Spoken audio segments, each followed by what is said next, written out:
Fernandão que bate nos outros, ele joga pelado com o cara tá falando pão no bolso. Ele chuta o cara e fala, aqui, senhor, muito obrigado, volte sempre. Bom, Igor Dorilov ao vivo do Nilton Santos, porque teve a apresentação oficial, né? Do Cris. Fala comigo, Dorileu!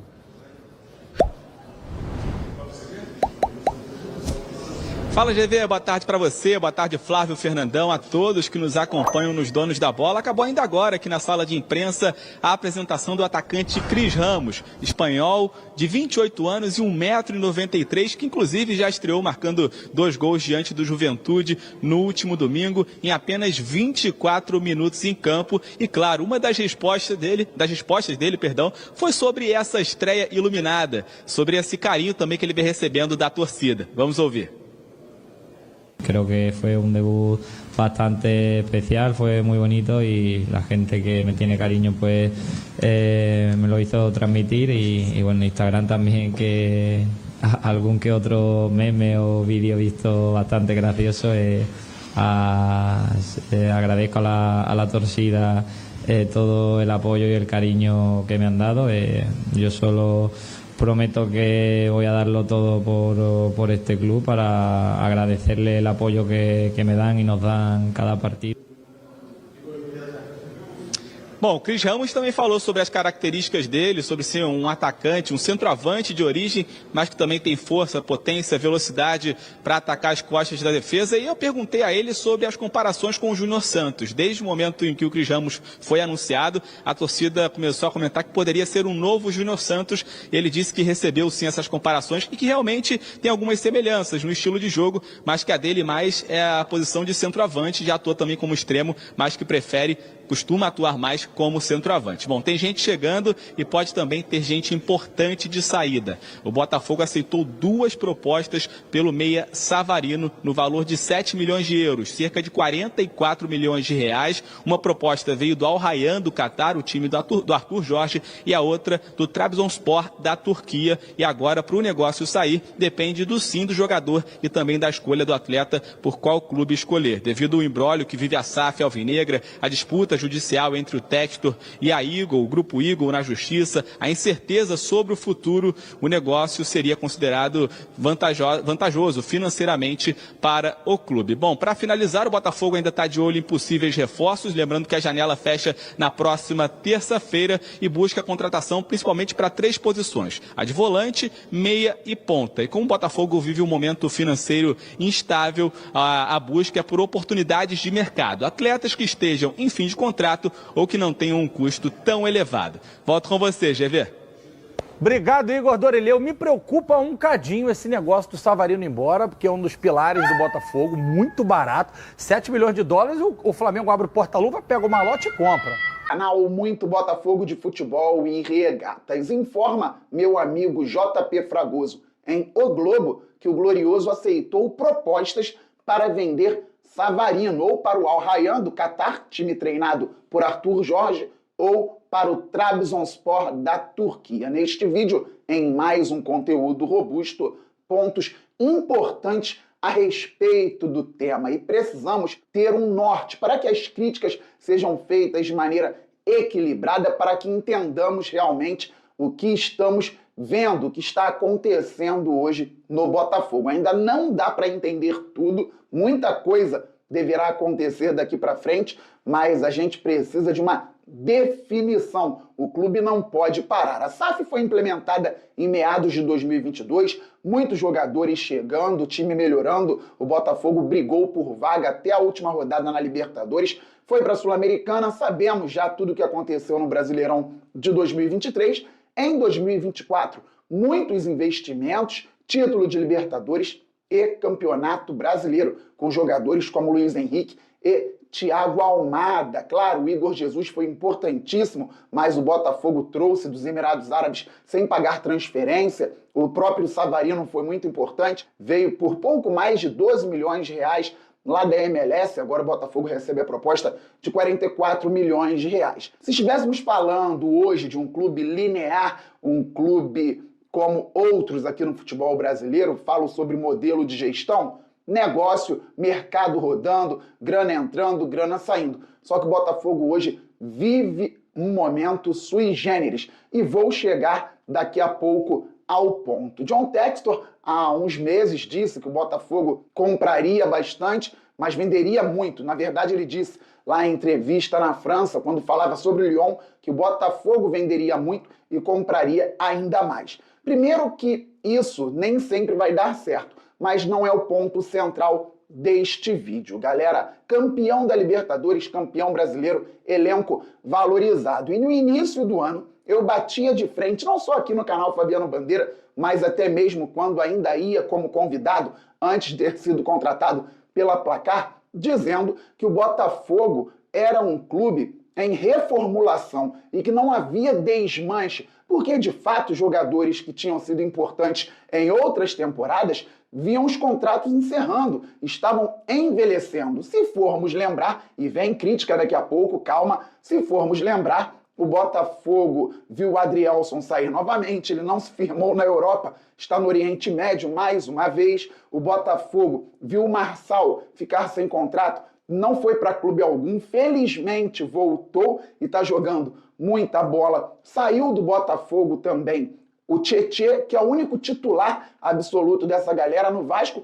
por conta da dificuldade do Cruz Maltino, que vai enfrentar o Botafogo amanhã às 21h30 pela Copa do Brasil, o primeiro jogo das quartas de final em São Januário. O Vasco hoje é um time que tem muitas dificuldades e o Tietê, com a chegada do Fernando Diniz, virou titular absoluto, único. Eduardo até é importante em alguns momentos no Cruzeiro, mas também está no banco de reservas. Tiquinho, infelizmente, mal no Santos, também no banco de reservas. A gente não ouve mais falar sobre o Romero. O Internacional esteve envolvido agora em mata-mata de Libertadores e ninguém viu o Romero, ninguém sabe do Romero, o que aconteceu. Então, muitos jogadores saíram. E quem queria fazer a crítica chamando de desmanche, contava também com jogadores como Carlos Alberto, que foi vendido ao Sport, hoje já está no Cuiabá. O Botafogo se desfez de maneira correta de peças que foram importantes, mas que não conseguiriam dar prosseguimento às campanhas brilhantes do clube. Júnior Santos, muito mal no Atlético Mineiro. A torcida lá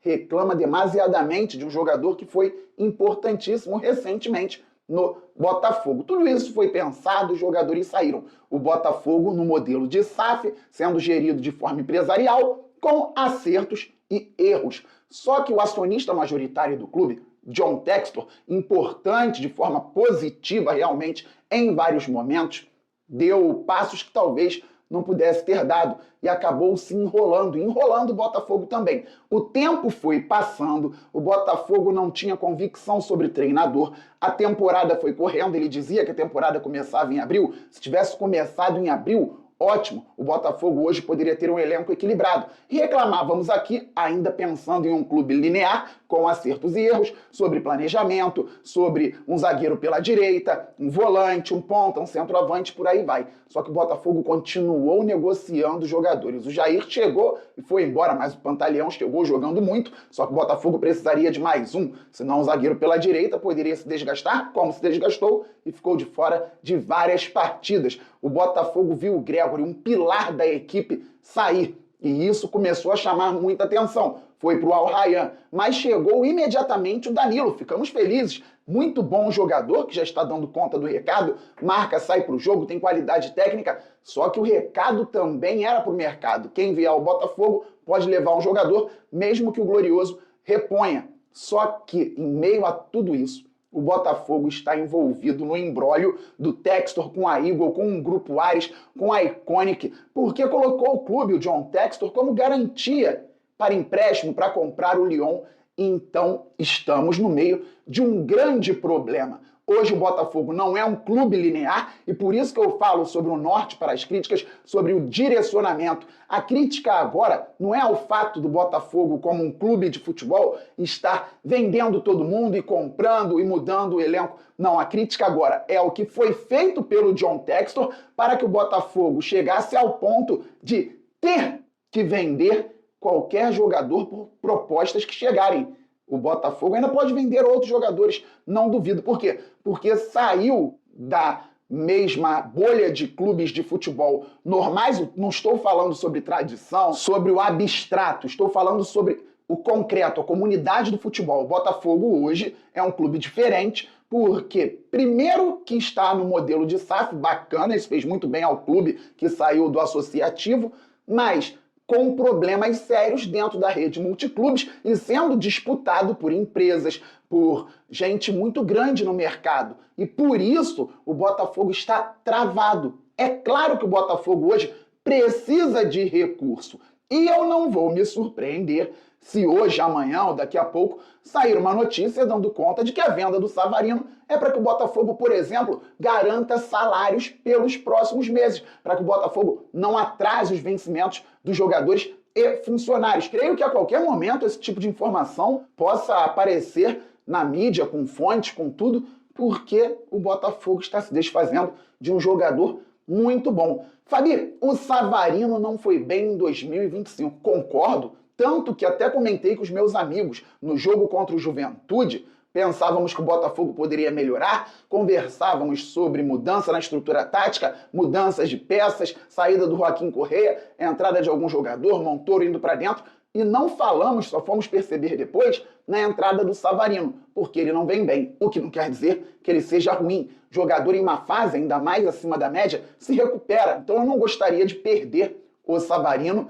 que fez um golaço contra o São Paulo, mesmo numa temporada ruim, que colocou o Igor em ótima condição para fazer o gol na vitória épica, histórica sobre o PSG, na Copa do Mundo de Clubes, e por aí vai. O Botafogo vai buscar reposição? Nem cobro isso, acredito que o Montoro trabalhando por dentro pode vir a ser muito interessante. O próprio Santiago Rodrigues, que mais uma vez cresce de produção, Joaquim Correa eu deixaria no banco, não está correspondendo ainda, embora tenha deixado o Matheus Martins em boa situação para finalizar contra o Juventude, fez um jogo abaixo e precisa melhorar, precisa se tocar logo, que tem que ser importante para o Botafogo na zona ofensiva. Então, se o Botafogo vai buscar reposição, sinceramente, hoje não quero pensar, porque o Botafogo está envolvido em algo muito maior. Quero que o Botafogo vença amanhã o Vasco, em São Januário, confirme a vaga na semana que vem para as semifinais da Copa do Brasil, até porque a vaga é importante e as semifinais serão disputadas lá em dezembro, perto do Natal, depois do Campeonato Brasileiro, as finais também. Até lá o Botafogo pode se recuperar também extracampo e se enquadrar novamente, quem sabe. Então, agora eu não estou criticando o Botafogo como modelo de negócio, entrada e saída de jogadores, porque, por mais que o Textor tenha falado lá atrás que isso ia acontecer, é claro que tem um limite. É claro que o Alessandro Brito, trabalhando no clube, sabe que não tem como manter uma performance, um alto desempenho, fazendo tantas trocas assim na temporada. O Botafogo até poderia trocar mais que outros clubes. O Flamengo trocou bastante e agora evolui novamente. O Palmeiras trocou bastante. Várias peças saíram do Palmeiras, é porque focaram muito no Botafogo no início da temporada, mas o time treinado por Abel Ferreira também viu muitos jogadores sair. Este não é o problema. Só que o Botafogo passa disso e mostra ao mercado que está vivendo um momento conturbado fora de campo. Então a minha crítica é a maneira como o John Textor geriu a Eagle, geriu o Botafogo, para que pudéssemos chegar ao ponto no qual o clube está agora. Uma situação extremamente complicada. Sou grato ao Textor e a quem geriu o Botafogo no modelo de SAF, o Botafogo campeão da Libertadores. Não troco aquele dia 30 de novembro por nada. Eu estava no Monumental, que sensação espetacular. Eu penso no 30 de novembro de 2024 diariamente, 8 de dezembro de 2024 diariamente, campeão brasileiro pouco depois de ter vencido a Libertadores. Mas não é por isso que pode-se fazer tudo à frente de um gigante como o Botafogo. Não é por isso que o Botafogo pode chegar a uma situação tão delicada, tão difícil, meses após ter conquistado títulos tão importantes. Queremos mais e de uma forma sustentável. Estamos muito juntos. Se inscreva no canal Fabiano Bandeira, deixe o like, ative o sininho. Tudo isso é muito importante para o nosso crescimento. Saudações alvinegras. Aquele abraço. Valeu, fui. Salve, torcedor do Botafogo. Seja bem-vindo ao Botafogo Way. Todos os dias conteúdo exclusivo do Botafogo. Antes de mais nada, deixa seu like, se inscreve no canal, ativa o sininho das notificações, assim você não perde nenhuma notícia do Botafogo. Botafogo que tá no pairo aí em busca, né, de algumas contratações. Anunciou aí a chegada do Cris Ramos, jogador que inclusive fez gol, né, contra o Juventude. Botafogo que enfrenta o Vasco nesse final de semana, tentando avançar aí na Copa do Brasil. Deixa a sua opinião, seu comentário. Deus abençoe cada um de vocês. Tamo junto, forte abraço e vamos, Fogão!